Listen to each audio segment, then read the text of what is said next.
राष्ट्रवादी पक्षाच्या 27व्या वर्धापन दिनानिमित्त इथं उपस्थित असणारे सर्व निष्ठावंत मावळे व कार्यकर्ते पदाधिकारी, मी मनापासून सर्वांचंच या ठिकाणी स्वागत करतो आणि शुभेच्छा देतो। आदरणीय अजयदादांच्या स्मृतींना मी अभिवादन करतो व आपल्या सर्वांचे मार्गदर्शन करण्यासाठी व प्रेरणा देण्यासाठी आपल्या सर्वांचेच नेते आदरणीय पवार साहेब या ठिकाणी उपस्थित आहेत। आपल्या पक्षाचे अध्यक्ष, त्याच्याच बरोबर सर्व खासदार, आमदार, माजी मंत्री, पदाधिकारी, कार्यकर्ते, बंधू आणि भगिनींनो, बऱ्याच लोकांनी आपलं मनोगत या ठिकाणी व्यक्त केलेलं आहे। राष्ट्रवादी या शब्दाचे अनेक अर्थ निघतात, पण आपल्या सर्वांना एकच अर्थ माहिती, तो म्हणजे राष्ट्रवादी म्हणजे काय, तर आदरणीय पवार साहेबांची विचाराची राष्ट्रवादी म्हणजे आपली राष्ट्रवादी आहे। पवार साहेबांचा विचार हा कोणाच्या विचाराने त्या ठिकाणी प्रभावित आहे असं आपल्याला म्हणता येईल। या भूमीमध्ये आजपर्यंत जे कोणी महामानव होऊन गेले, त्याच्याच बरोबर जे संत होऊन गेले, यांचे विचार हे आदरणीय पवार साहेब गेले 60 ते 65 वर्षे प्रामाणिकपणे लोकांच्या हितासाठी, महाराष्ट्र धर्मासाठी त्या ठिकाणी पुढे घेऊन चाललेले आहेत। त्यामुळे फार मोठी जबाबदारी आहे। भाषणामध्ये आपण बोलून जातो, पवार साहेबांच्या विचाराने आपण चालतो। पवार साहेबांचा विचार काय एवढा सोपा आणि साधा समजू नका। पवार साहेबांचा विचार हा खूप मोठा आहे। त्यामुळे त्यांच्या विचाराने खऱ्या अर्थाने आपल्या सर्वांना चालायचं असेल, काम करायचं असेल, तर पहिल्यांदा आपल्याला रस्त्यावर उतरावं लागेल, लोकांसाठी त्या ठिकाणी लढावं लागेल। बरेच लोक म्हणतात आता आपण विरोधात आहे, संघर्ष कसा करायचा, काय करायचं काही कळत नाही। कुणी संघर्ष केला नाही हो आजपर्यंत। छत्रपती शिवाजी महाराजांना संघर्ष करावा लागला, संत श्रेष्ठ ज्ञानेश्वर महाराजांना त्या ठिकाणी संघर्ष करावा लागला, संत श्री तुकाराम महाराजांना संघर्ष करावा लागला, पुण्यश्लोक अहिल्यादेवींना त्या ठिकाणी संघर्ष करावा लागला, महात्मा फुले असतील, क्रांतीज्योती सावित्रीबाई फुले असतील, विश्वरत्न डॉक्टर बाबासाहेब आंबेडकर असतील, लोकशाहीर अण्णाभाऊ साठे असतील, या सर्व महामानवांना संघर्ष करावा लागला। खर तर मगाशी डॉक्टर अमोल कोल्हेंचं भाषण मी ऐकत होतो। काही महिन्यांपूर्वी त्यांच्याशी मी खूप डिटेलमध्ये संवाद साधला। छत्रपती संभाजी राजेंच्या खरे विचार काय होते, त्यांनी संघर्ष काय केला, हा लोकांसमोर खऱ्या अर्थाने कुणी पहिल्यांदा आणला असेल तर ते म्हणजे आपले डॉक्टर कोल्हे। आणि सरळ सोप्या भाषेत टीव्हीवर मालिकेच्या माध्यमातून, आणि त्या सगळ्या मालिका बघितल्यानंतर लोकांना कळालं की खरंच छत्रपती संभाजी राजेंचं कर्तृत्व किती मोठं होतं। आणि मग ती मालिका संपल्यानंतर त्यांनी कुठला विचार हातामध्ये घेतला, तर महात्मा फुले आणि क्रांतीज्योती सावित्रीबाई फुलेंचा विचार हातामध्ये घेतला आणि त्यांनी एक खूप मोठी मालिका तिथं नियोजन केलं। आणि फक्त तिथंच थांबणार आहेत असं नाही, त्यांनी सांगितलं पुण्यश्लोक अहिल्यादेवी होळकरांच्या नावाने सुद्धा त्यांचं जे काही खरं काम आहे ते लोकांसमोर यावं, यासाठी सुद्धा त्यांनी तिथं प्लॅनिंग केलंय आणि छत्रपती शिवाजी महाराजांसाठी सुद्धा त्यांनी तिथं प्लॅनिंग केलंय। पण त्यावेळेस बोलत असताना त्यांनी सांगितलं अनेक अडचणी आणल्या जात आहेत, फंडिंग रोखलं जात आहे, ही मालिका कशी लोकांसमोर येणार नाही, महात्मा फुलेंचे विचार लोकांसमोर कसे जाणार नाही, यासाठी अनेक मोठी ताकदवान लोक तिथं प्रयत्न करत आहेत। पण 4-5 महिन्यापूर्वी आमचं जे संभाषण झालं होतं, मला असं वाटलं की ठीक आहे आता सगळं नॉर्मल चालू आहे, जिथं कुठं जाईल तिथं ही चर्चा आम्हाला ऐकायला मिळते। काही दिवसांपूर्वी माझ्या एका आत्याचं ऑपरेशन झाले, त्यांच्याशी संवाद साधत होतो, त्यांनी म्हणाले की आता चल मला मालिका बघायला जायचं। म्हणलं कुठली, तर म्हणलं महात्मा फुले आणि आपले क्रांतीज्योती सावित्रीबाई फुलेंचे डॉक्टर अमोल कोल्हेंची मालिका ती आता मला बघायला जायचंय। म्हणजे रेग्युलरली ही मालिका बघणारे लाखो करोडो लोक आहेत आणि ती मालिका आज जर थांबवली जात असेल तर एक तुम्ही समजून घ्या, फक्त मालिका थांबवलेली जात नाही तर विचार त्या ठिकाणी थांबवण्याचा प्रयत्न काही लोक तिथे करत आहेत. अहो त्या काळात या महान मानवांनी तिथं परिश्रम घेतले, कष्ट घेतले. एक मनुवादी विचार जो त्या काळामध्ये अशा विचाराला दाबत होता, त्या विचाराच्या विरोधात हे सर्व महामानव लढले. म्हणून आज आपण सर्वजण शिकू शकलो आणि बोलू शकतो. माझी पणजी शिकली, माझी आजी शिकली, माझी आई शिकली, माझी बहीण, माझी पत्नी, आता माझी मुलगी तिथे शिकत आहे. तर हे कोणामुळे असेल तर हे महात्मा फुले आणि क्रांतीज्योती सावित्रीबाई फुलेंमुळे. मला माहित नाही डॉक्टर कोले ही सेवा मान्य करतील का नाही करतील, पण डॉक्टर तुम्ही बोललात की 15 जूनला तुमची मालिका संपते आणि तुम्ही युट्यूब नाही तर कशाही पद्धतीने तुमची मालिका आणि हे जे विचार आहे महामानवांचे ते पुढे घेऊन चालला आहात. तर माझ्या परिवाराकडनं आणि माझ्या कंपनीकडनं आज या ठिकाणी सेवा म्हणून, फुल नाही तर फुलाची पाकळी म्हणून, कारण का कर्तृत्व इतकं मोठं आहे, किती दिलं तरी कमी आहे. तरी माझ्याकडनं आणि माझ्या परिवाराकडनं आणि माझ्या कंपनीकडनं 50 लाख रुपये आज या ठिकाणी तुमच्या या महत्वपूर्ण कामासाठी त्या ठिकाणी सेवा म्हणून देत आहे. नक्कीच हा आकडा कमी आहे. मी तुम्हाला सांगतो याच्या पुढे या महाराष्ट्रातून कुणी 100 रुपये देईल, कुणी 50 रुपये देईल, कुणी लाखभर रुपये देईल, नाही तर कुणी करोड रुपये देईल, पण हा जो विचार आहे तो लोकांपर्यंत घेऊन जाण्यासाठी करोड लोक तुमच्या बरोबर आहेत हे या ठिकाणी या व्यासपीठावर खरं तर मी सांगतो. काही दिवसांपूर्वी पुण्यश्लोक अहिल्यादेवी होळकरांची जी जन्मभूमी माझ्या मतदारसंघामध्ये येते तिथं मी गेलो होतो. धांगडधिंगा करणारे काही लोक तिथं होते. पुण्यश्लोक अहिल्यादेवी होळकरांच्या स्मृती समोर राजकीय गाणी लावली होती. आमच्यात वाद झाला, पण आम्ही शांत होतो. आम्ही कोणाला आई बहिणीवरनं शिव्या त्या ठिकाणी दिल्या नाही. आणि मग हा वाद झाला, सगळं झालं, चर्चा झाली टीव्हीवर. आणि मग दुसऱ्या दिवशी काही राजकीय नेते आणि सामाजिक कार्यकर्ते तिथे आले आणि म्हणाले रोहित पवारांना काय अधिकार आहे आमच्या पुण्यश्लोक अहिल्यादेवी होळकरांच्या जन्मभूमीमध्ये येण्याचा. अहो मला त्यांना सांगायचे जाती जातीमध्ये आणि धर्माधर्मामध्ये महामानवांना त्या ठिकाणी वाटू नका. पुण्यश्लोक अहिल्यादेवी होळकर ह्या सर्व समाजाच्या जाती धर्माच्या आई समान आहेत आणि आम्हाला अधिकार आहे त्यांच्या विचारावर आणि त्यांच्या कर्तृत्वावर. तसंच क्रांतीज्योती सावित्रीबाई फुले, तसंच आपले जिजाऊ असते, तसंच इतरही सर्व महामानव हे आपल्या आई समान आहेत. त्यामुळे कुणीही जाती जातीमध्ये धर्माधर्मामध्ये महामानवांना त्या ठिकाणी वाटलं गेलं नाही पाहिजे. त्यामुळे आपल्या तालुक्यात, आपल्या जिल्ह्यात जिथं कुठं आपण कार्यक्रम घ्याल अशा पद्धतीनेच कार्यक्रम घ्या ज्याच्यामध्ये समावेशक विचार त्या ठिकाणी आपल्या सर्वांना बघायला मिळाले पाहिजे. मगाशी महामानवांनी काय संघर्ष केला हे तुम्हाला मी सांगितलं आणि अनेक लोकांनी त्या ठिकाणी सांगितलं. पण आपण ज्या नेतृत्वाकडे बघतो त्या नेतृत्वाने सुद्धा काही कमी संघर्ष केला नाही. अहो माझं वय 40, पवार साहेबांचा अनुभव 65 वर्षाचा राजकीय आणि सामाजिक मध्ये एवढा मोठा अनुभव हा पवार साहेबांचा. अनेक वर्ष सत्तेत होते, पण अनेक वर्ष विरोधात सुद्धा होते. सत्तेत असताना, मंत्री असताना अनेक लोकहिताच्या, महाराष्ट्राच्या हिताच्या त्या ठिकाणी पॉलिसीज या पवार साहेबांनी त्या ठिकाणी केल्या. आणि विरोधात असताना दुसऱ्या दिवशीपासून घरी न बसता लोकात जाऊन त्या ज्या काही पॉलिसी असतील, जी धोरणं सत्तेत असताना लागू केली ती खऱ्या अर्थाने लोकांपर्यंत पोहोचली का नाही पोहोचली बघणारा आपला हा नेता आहे. एवढा मोठा नेता त्या ठिकाणी आहे. आणि त्यांनी संघर्ष खूप, म्हणजे गोवा मुक्ती संग्रामासाठी लहान असताना सुद्धा त्यांनी पहिल्यांदा संघर्ष त्या ठिकाणी केला. 1986 साली सीमा लढ्यामध्ये बेळगाव मध्ये जाऊन त्या ठिकाणी तिथं असणाऱ्या मराठी बांधवांसाठी लाठी सुद्धा या आपल्या पवार साहेबांनी त्या काळामध्ये तिथं खाल्लेल्या आहेत. त्याच्याबरोबर मंडल आयोगाची अंमलबजावणी करणारा देशात पहिलं राज्य हे आपलं होतं. त्या काळामध्ये सुद्धा काही प्रमाणात राजकीय किंमत ही आदरणीय पवार साहेबांना मोजावी लागली. त्याच्याबरोबर मराठवाडा विद्यापीठाची जर नामांतर असेल, त्याच्याबरोबर महिला आरक्षण, महिला वडिलोपार्जित संपत्तीमध्ये वाटा, असे अनेक काही निर्णय आदरणीय पवार साहेबांनी घेतले. कृषी मंत्री असताना सुद्धा त्यांनी त्या ठिकाणी निर्णय घेतला, महिला आरक्षणाचा निर्णय त्याच्यामध्ये घेतला.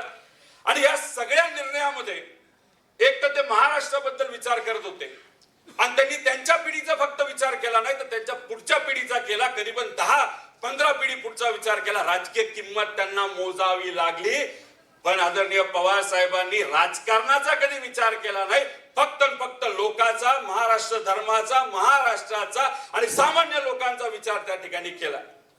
आज छोटे मोठे काही कार्यकर्ते, सत्तेत असणारे मोठे मोठे नेते आसपास ठेवतात, त्यांना मंत्रीपद देतात, त्यांना बरंच काय ठेवतात.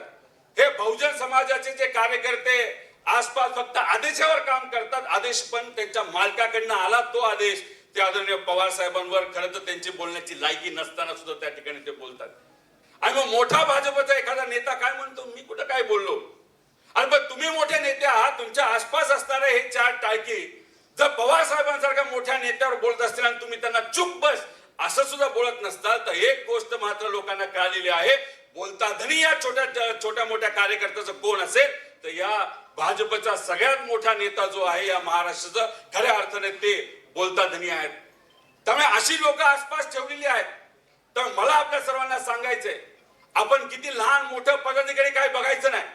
जर आपल्या नेत्यावर कोणी बोलत असेल, आपल्या विचारावर बोलत असेल, मानवांवर बोलत असेल, नाही सामान्य लोकांवर बोलत असेल, 1 असू 2 असू 5 असू 500 असू 5000 असू नाही तर 10,000 असू, आपण आंदोलन करायचं म्हणजे करायचं, रस्त्यावर उतरायचं म्हणजे उतरायचं. अरे आम्ही दोघंच आहे, फोटो नीट येणार नाही, आंदोलन कसं करायचं, काय फरक पडतो त्याला. त्यामुळे आंदोलन आपल्याला करावंच लागेल, रस्त्यावर त्या ठिकाणी खऱ्या अर्थाने आपल्या सर्वांना उतरावंच लागेल. या ठिकाणी मी आपल्या सर्वांना सांगतो, योगायोग बघा, आपल्या या पक्षाला आज 27 वर्ष होत आहेत. पवार साहेब आमदार कधी झाले, 1900, तेव्हा पवार साहेबांचं वय काय होतं, 27. म्हणजे पवार साहेब, म्हणजे आपण सगळेच म्हणतो ते आता सुद्धा 16 वर्षाचे 17 वर्षासारखे एनर्जी घेऊन असतात. या वयामध्ये पवार साहेबांची ऊर्जा आणि ताकद बघा. महाराष्ट्राच्या कानाकोपऱ्यात कुठेही काही टूक वाजलं आणि सामान्य लोकांना अडचण झाली तर पवार साहेब म्हणतात गाडी काढा, मला तिथं जायचं. या वयामध्ये मग 27 वयाचे आदरणीय पवार साहेब असताना त्या काळामध्ये काय असेल हे त्या ठिकाणी आपल्या सगळ्यांना समजून घ्यावं लागेल. आणि एक गोष्ट आहे, तर आपला नेता एवढा धडाडीचा असेल, आपलं वय काही असलं, 10 असू द्या, 15 असू द्या, 25 असू द्या, 30 असू द्या, 100 असू द्या, तरी येत्या काळामध्ये या नेत्याची प्रेरणा घेऊन आपल्याला रस्त्यावर उतरावं लागेल, लोकांसाठी त्या ठिकाणी लढावं लागेल. जर कोणाच्या हातामध्ये काठी असेल तर काठी घेऊन या, पण लढावं तर त्या ठिकाणी आपल्या सर्वांना लागेल, कारण का संघर्ष केल्याशिवाय यश कधी येत नाही. मगाशी खासदार काळे साहेबांनी आपल्याला सांगितलं, असे अनेक उदाहरण आहेत की एक व्यक्ती, एक पार्टी आणि लोकांनी त्या ठिकाणी पाठिंबा दिलेला आहे. अहो, आजची देशाची परिस्थिती मी तुम्हाला सांगतो, आर्थिक दृष्टिकोनातून अतिशय हलाखीची झालेली आहे. सुरुवातीला 2014ला या देशावर कुठेतरी 20-25 लाख कोटीचं तिथं लोन होतं. आज आपण 200 का 210 लाख कोटीवर आपलं लोन गेलेलं आहे. काही दिवसापूर्वी आपल्या देशाचं जे काही डॉलर आणि रुपी याचं समीकरण नीट ठेवण्यासाठी आपल्या देशाने 1,10,000 कोटी रुपयाचं सोनं आरबीआयने त्या ठिकाणी विकलेलं आहे. तर किती नाही म्हणले तरी हे त्या ठिकाणी खरं आहे. आणि आज खऱ्या अर्थाने लोकांना सहकार्य करण्याची भूमिका असताना सुद्धा, नाहीतर जरूरत असताना सुद्धा पेट्रोल आणि डिझेलच्या माध्यमातून त्या ठिकाणी मदत केली जात नाही. महाराष्ट्राच्या बाबतीत सुद्धा 1 कोटी महिलांचं लाडक्या बहिणीतून नाव त्या ठिकाणी कमी केलं गेलं. आणि हे जे काय कर्जमाफी त्या ठिकाणी डिक्लेअर झाली ती अतिशय फसवी अशी कर्जमाफी तिथं झाली. युवांना आज नोकऱ्या नाहीत. त्यामुळे हे जे वातावरण आहे हळूहळू ते वाढत जाणार आहे. सोशल मीडिया आणि इतर माध्यमांवर तर ते नक्कीच त्या ठिकाणी वाढत गेलेलं आहे, वातावरण तापलेलं आहे. फक्त विनंती एवढीच आहे, संघटना म्हणून आपल्या सर्वांना काम करावं लागेल. आदरणीय पवार साहेबांनी, तसंच शशिकांत शिंदे साहेबांनी आम्हा सगळ्यांना त्या ठिकाणी आदेश दिले, सुप्रियाताईंनी आदेश दिलेले आहे की पुढच्या 15 दिवसामध्ये काही प्रमुख ज्या काही संघटनात्मक आपली पदं आहेत त्याच्यामध्ये आपल्याला काही सामान्य कार्यकर्त्यांना, ज्याचं कुठल्याही नेत्याचा कुठलंही नातं नाही, कुठेही त्या ठिकाणी घराणेशाहीचं त्या ठिकाणी नातं नाही, अशा सामान्य परिवारातल्या पदाधिकाऱ्यांना त्या ठिकाणी पुढच्या 10 ते 15 दिवसामध्ये आपल्याला पदं द्यायचे असं त्या ठिकाणी आम्हाला सगळ्यांना सांगण्यात आलेलं आहे. त्याच्याच बरोबर जसे कार्यकर्ते महत्वाचे तसे पदाधिकारी महत्वाचे, तसंच आदरणीय पवार साहेबांबरोबर प्रामाणिकपणे जे सर्व शिलेदार उभे राहिले त्याच्यामध्ये आदरणीय अनिल देशमुख साहेब आहेत, जयंत पाटील साहेब आहेत, जितेंद्र आव्हाड साहेब आहेत, आपले अध्यक्ष जे नेहमी लोकांच्या हितासाठी आपल्या पार्टीच्या कर्तृत्वासाठी त्या ठिकाणी लढत असतात असे शशिकांतजी शिंदे साहेब आहेत, शिंगणे साहेब आहेत, राजेजी टोपे साहेब आहेत, असे अनेक मान्यवर त्या ठिकाणी आहेत. त्यामुळे हे शिलेदार खंबीरपणे आदरणीय पवार साहेबांच्या पाठीमागे उभे राहिले, कार्यकर्ते उभे राहिलात, तुम्ही उभे राहिलात, म्हणून आज आपली पार्टी त्या ठिकाणी आहे. काही लोक आपल्या बरोबर पूर्वी सत्तेत होते, आज आपल्यापासून वेगळे झालेत, ते फक्त सत्तेत आहेत म्हणून त्यांचे पदाधिकारी कार्यकर्ते त्यांच्या बरोबर आहेत. एकदा ती सत्ता गेली तर त्या पक्षामध्ये कुणीही त्या ठिकाणी राहणार नाही, हे त्या ठिकाणी मी आपल्या सर्वांना इथं सांगतो.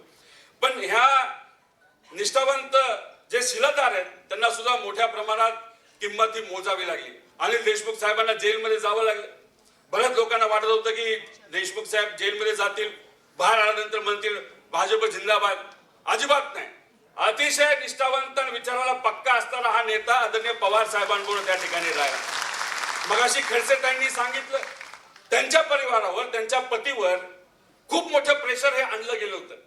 4 लोक काय करत होते, कदाचित ती फक्त भेट होती आणि त्याला एक पार्टी दाखवली, ड्रग्सची पार्टी, आणि त्यात ह्या परिवारावर प्रेशर आणलं आणि त्यांनी मग कालचं उदाहरण त्या ठिकाणी दिले. तरी सुद्धा खडसे परिवार हा आदरणीय पवार साहेबांवर आज सुद्धा त्या ठिकाणी आहेत. ह्या सगळ्या गोष्टी आपल्या सर्वांसाठी अतिशय महत्वाच्या आहेत. त्यामुळे जाता जाता मी फक्त आपल्या सर्वांना त्या ठिकाणी एवढंच सांगतो की येणाऱ्या काळामध्ये शेतकऱ्याची कुठली लढाई असो, नाहीतर आपल्या गावात, आपल्या भागात एखाद्या मुलीवर, महिलेवर जर अत्याचार झाला तर तिथल्या दुसऱ्या मिनिटाला आपल्या सर्वांना त्या ठिकाणी जावं लागेल.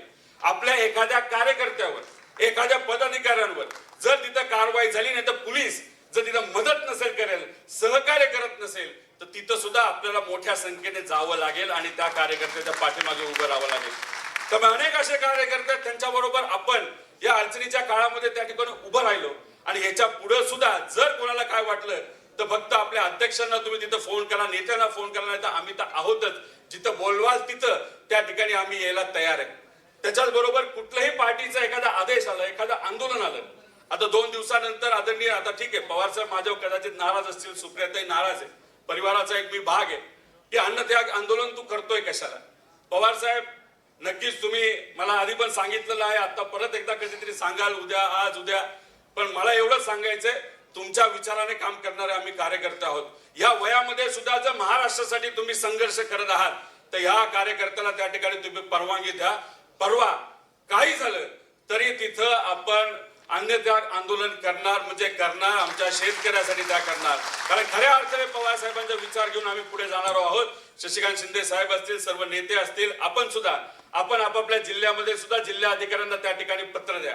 खरंच ही फसवी कर्जमाफी आहे. कारण का आपल्याला सवय कशाची, तर पवार साहेबांनी 72,000 कोटीची सरसकटची कर्जमाफी दिली, त्याची आपल्याला सवय. आणि 2019ला महाविकास आघाडी काळात मध्ये सुद्धा आदरणीय पवार साहेबांच्या मार्गदर्शनाखाली सरसकटची कर्जमाफी दिली, त्याची आपल्याला सवय आहे. त्यामुळे हे जे काय अट आम्हाला कळत नाही, आम्ही तिथं बसणार म्हणजे बसणार. तुम्ही परवानगी द्या नाहीतर नाही, नका देऊ, पण तिथं बसून आमच्या शेतकऱ्याला तिथं न्याय कसा मिळेल यासाठी आम्ही प्रामाणिकपणे त्या ठिकाणी प्रयत्न करू. आणि आपण प्रामाणिकपणे पुढचे काही दिवस काम करत राहिलो, महिने काम करत राहिलो, कुठली अपेक्षा ठेवू नका. कपडे खराब होत आहेत तर होऊ द्या, जेलमध्ये टाकतायत तर टाकू द्या. आपण गेल्या काही महिन्यांमध्ये कांद्याचं आंदोलन अध्यक्षांच्या मार्गदर्शनाखाली केलं, 2-3 ठिकाणी तिथं केलं. कांद्याचे भाव कुठे 7-8 रुपयाला होते, त्याच्यामध्ये 8 रुपये भाव हे वाढले, तरी अजून हे सरकार कुठेतरी शेतकऱ्याकडे बघत असताना दुजा भावातून त्या ठिकाणी बघताय. पण पुढच्या 5-6 दिवसामध्ये 24 रुपये कांद्याला भाव कसा जाईल यासाठी संघर्ष आपला कायम त्या ठिकाणी तसाच चालू राहणार आहे. त्याच्याच बरोबर विद्यार्थ्यांचं आंदोलन होतं, युवकांचं आंदोलन होतं. बुलढाण्याला आपण शिंगणे साहेब आणि आपण सगळे तिथं आदिवासी समाजावर अन्याय झाला, तिथं आंदोलन गेलो. शिक्षकांचं आंदोलन होतं. त्यामुळे कुठलंही आंदोलन असेल तर तिथं आपल्याला रस्त्यावर या ठिकाणी उतरावं लागेल आणि प्रामाणिकपणे तुम्ही काम करा.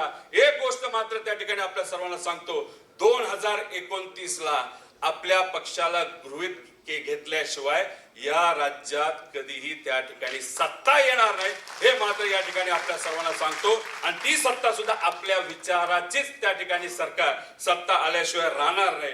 आणि ज्यांना थोडीफार भीती वाटते त्यांना सांगतो, ते आपल्याला हरू शकतील, आपल्याला घाबरू शकतील, पण पण एक मात्र खरे, आपण स्वाभिमानी असल्यामुळे आपल्याला मोडू शकत नाही, हे याद राखा. एवढंच या ठिकाणी सांगतो आणि थांबतो. जय हिंद, जय महाराष्ट्र, जय राष्ट्रवादी. धन्यवाद.